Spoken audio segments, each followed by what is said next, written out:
Welcome to the Coleman Report Live, December 12th edition, and in the spirit of my Halloween performance, ho, ho, ho. Welcome to the Coleman Report.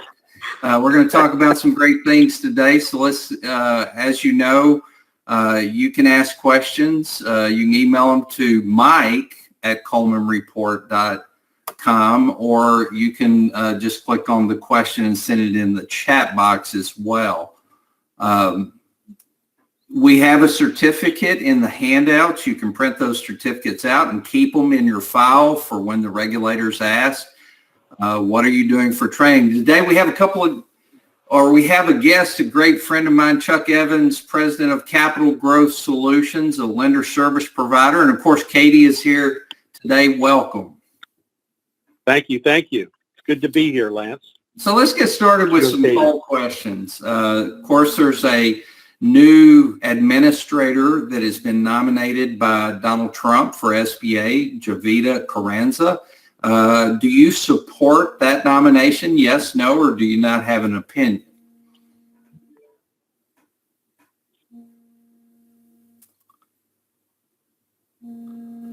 It looks like most people don't have an opinion. And you know, part of that for a participant lender, sometimes the SBA administrator is the face of the SBA.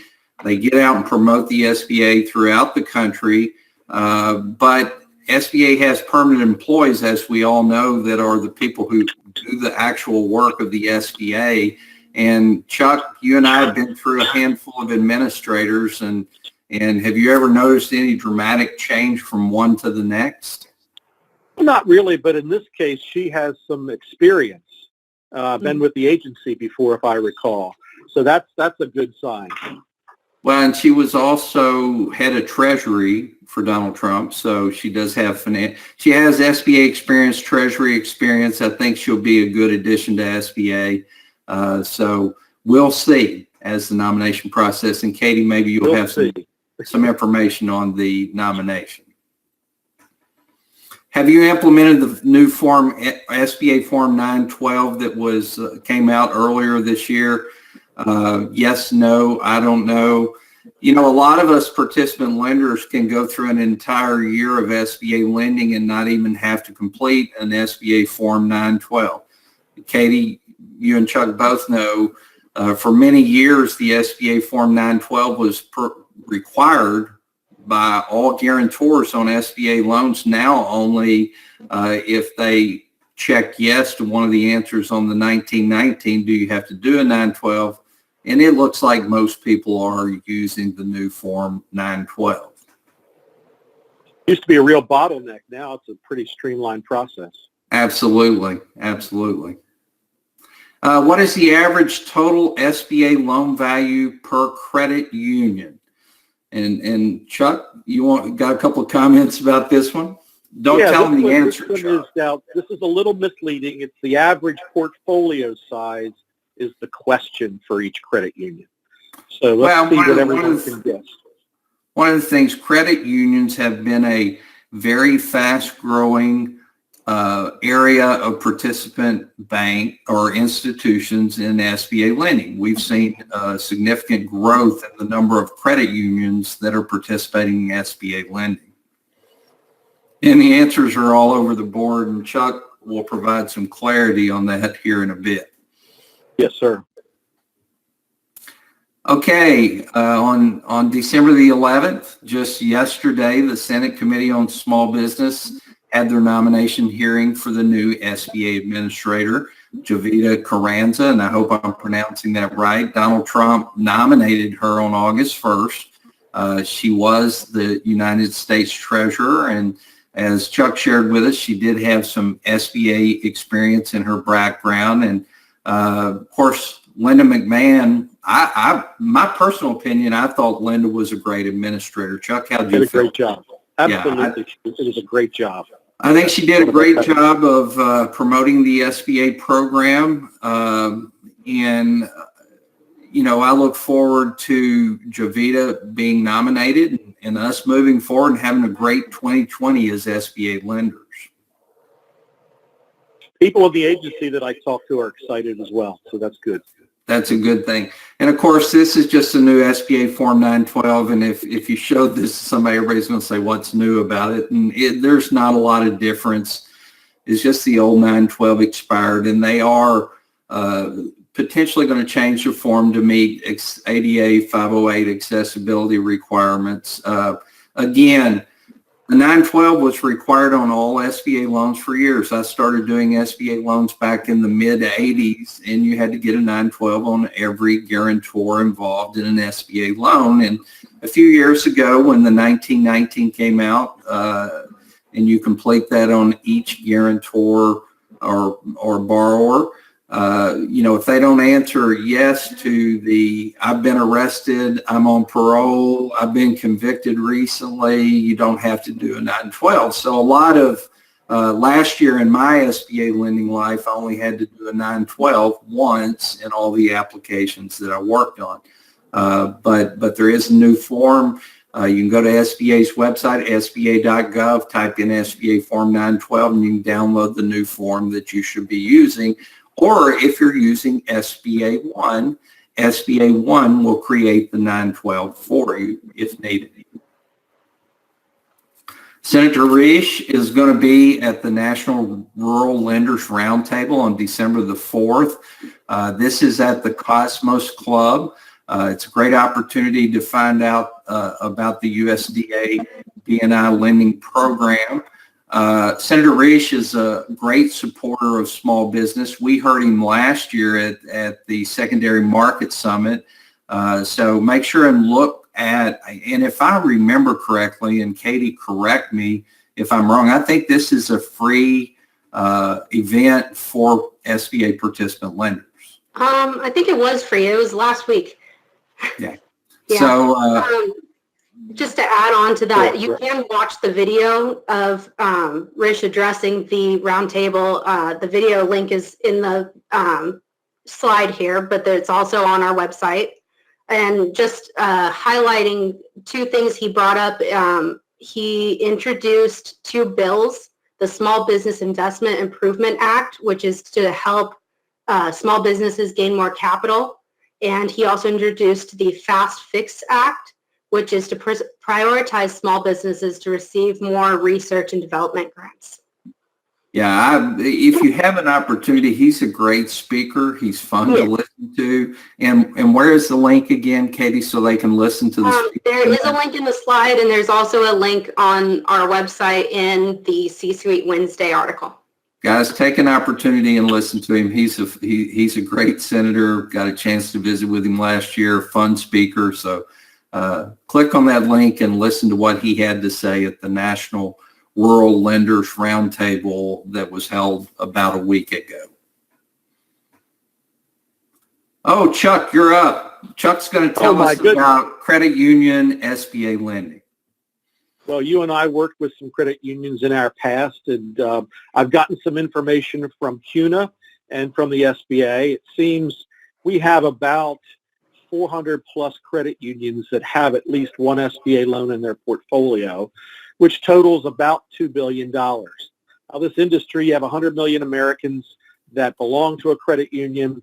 Today, credit unions are making about $68 billion a year in loans, in commercial loans. And the focus now is to start looking towards these organizations as viable outlets for SBA lending. Some information from the SBA. We have about 1,100, 1,200 active SBA lenders, of which 120 are only active in credit unions. Remember, I said there's 400 that have a loan in their portfolio, but really, according to the SBA, only 120 are active. There's 5,000 credit unions that are eligible for making SBA loans, so there's a real opportunity for better access to capital.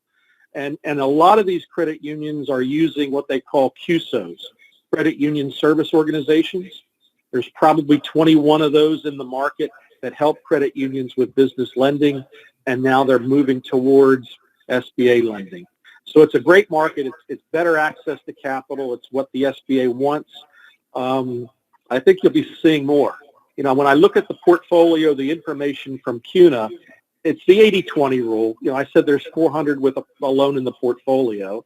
There's only 2 with 300 loans in the portfolio. Wow. Of that, there's 7 with 100 loans in the portfolio and 250 with less than 10 loans. So a lot of people dabble in it.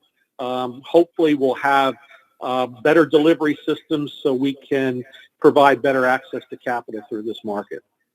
Lance, any comments or Well, credit experiences on your part? unions, of course, they're very much like SBA participant banks. There are a small number that do a large number of SBA loans, and you've got a lot of SBA lenders who dabble, thus the need for lender service providers to help those that are doing a small number to make sure they do it correctly. But I'm all for anything that enhances the availability of credit to the small business community, and I think credit unions help us do that. Interesting enough, you wonder where most of the credit unions are geographically found. I went through the list. There's probably 35, 36 active or credit unions in California, and Michigan has the other concentration of all places. So you look at those 420 credit unions, 35, 36 are in California, 35, 36 of them in Michigan. Interesting enough. Yeah.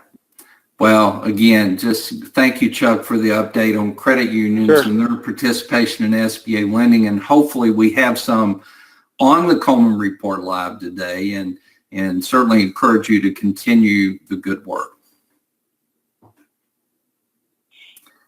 All right, we've got a question, and this is in regards to the Form 4506T. Of course, we all know when we do an SBA loan, we're supposed to collect tax returns, get the 4506T, send it to IRS, get the transcripts and reconcile those. And, she sent part of the SOP to us. And one of the things I like to point out, sometimes you'll have a missing tax return. The SOP is pretty clear. If you have year 1 and year 3 and year 2 is missing, but you have their tax return and some sort of proof that they paid their taxes or they got a refund, you can go ahead and move forward with closing and dispersing that SBA loan. But her question is, does this apply to the seller in a business acquisition loan? And the answer is absolutely.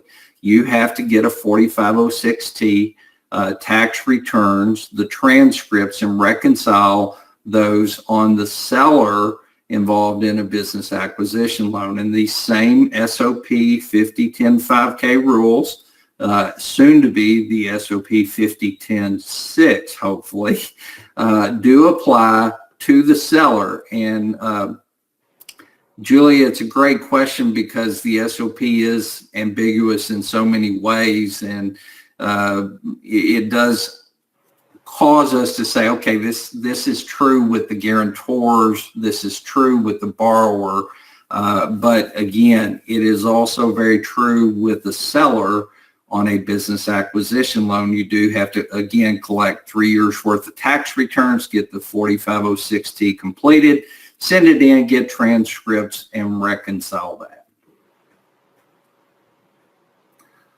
Another question, first time Larry heard that SBA does not allow the rollover setup cost to be considered part of the total project cost, and they cannot be used as part of the equity injection. Chuck, you had some insight on this. Why don't you share it with us? Chuck, you have no volume here. There we go. I was thinking about this and had to phone a friend, so I called Morgan Johns over at Benetrends, and yeah, those costs aren't eligible.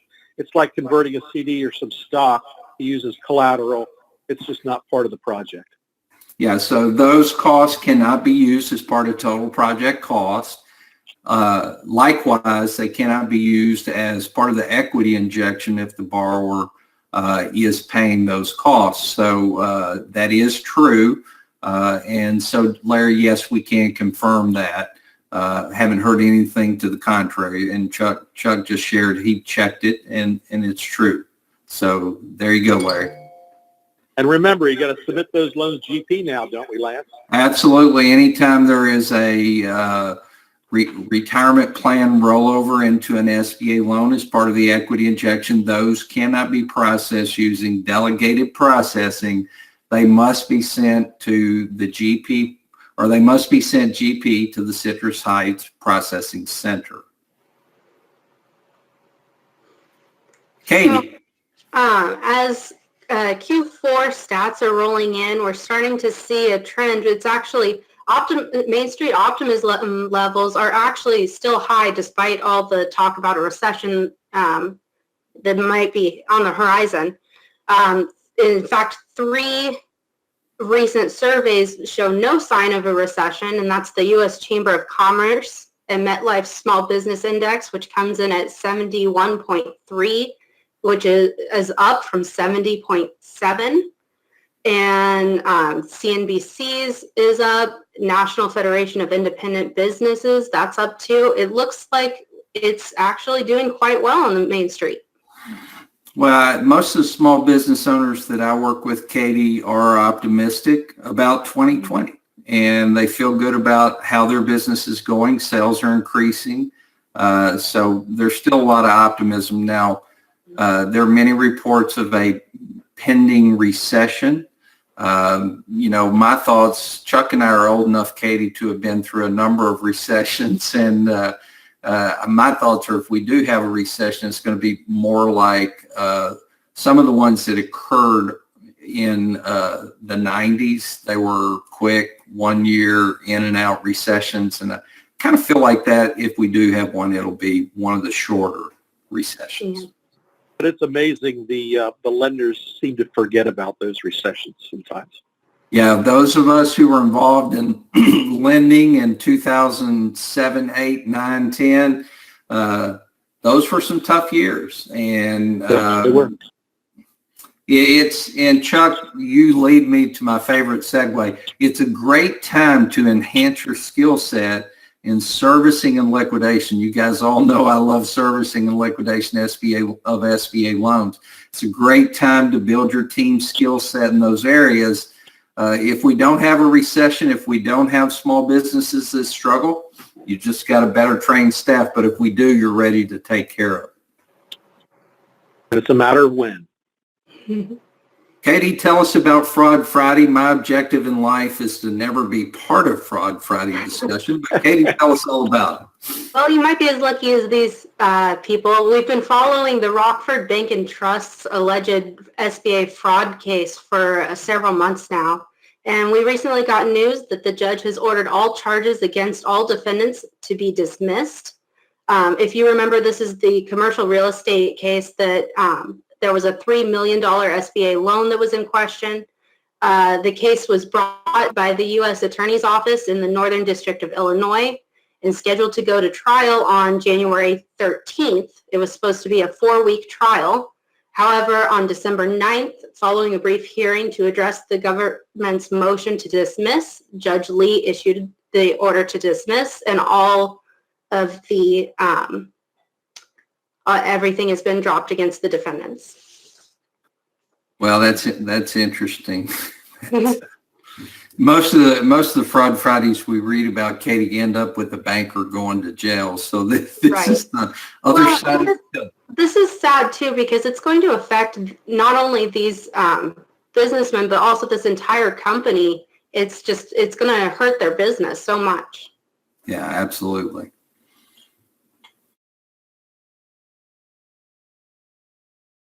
Okay.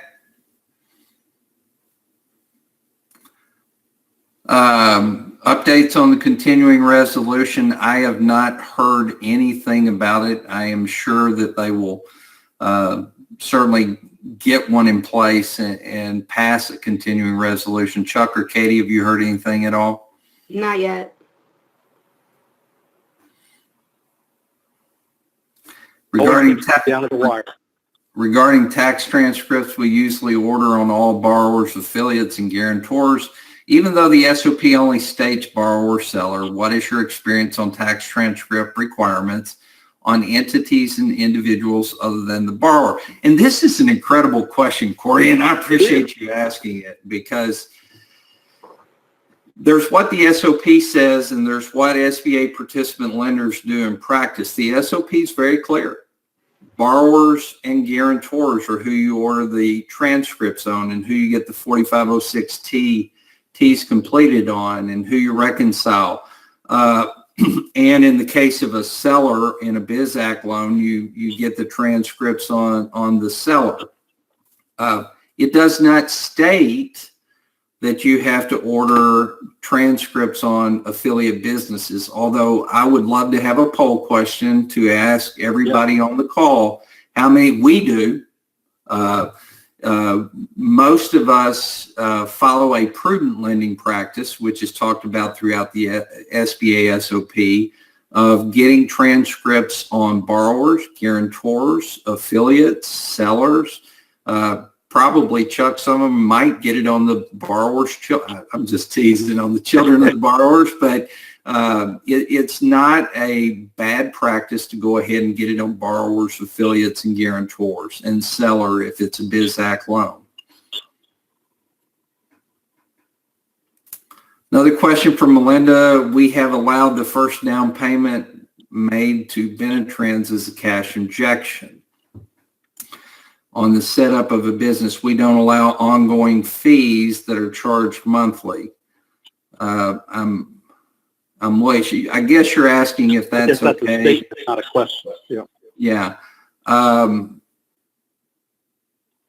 Based on what we've heard previously, Benetrends, Chuck, you talked to the guys at Benetrends, they do the rollover transactions. So the down payment would be part of the fee paid as part of the rollover. I think that cannot be charged as, or cannot be used as part of the equity injection.